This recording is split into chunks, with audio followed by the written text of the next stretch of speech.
guys! Hey guys, welcome back to my channel. Here it's Lavender here, and for Vlogmas Day 3, I decided to do another book review that I read.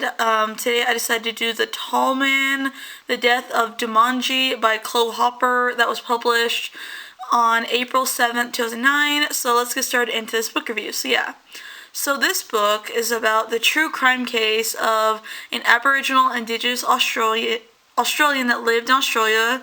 His name was Cameron Doomadgee, and his murder by an Australian white police officer, and a deep dive investigation, like a journalist investigation into this true crime case. She investigates both sides of the story, the police side, as well as, the Indigenous Australian, side of things. And she also talks in the book about a history of colonization and the chaos of the police versus Aboriginal communities and race relations with them. And also she talks about the Aboriginal Australians, mythologies and histories as well. So yeah, I liked about this book that it talked about the history of race relations and colonization, in this book, colonization by because Britain, colonized Australia and the history of that.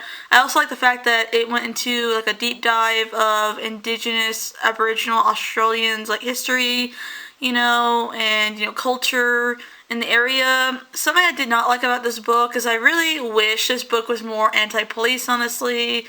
That's why I only rated it 3 stars, honestly. I really truly think that this case, I don't like the fact that this, people who read about this case and stuff, they think that the police officer just snapped because he was always dealing with a drug-addicted Aboriginal community, and that's why he snapped.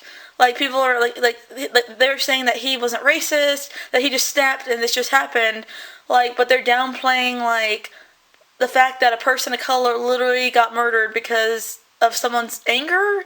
I don't support the police at all. I just truly feel like this book should have been, honestly, more anti-police. It should have just been, abolish the police, abolish the police completely.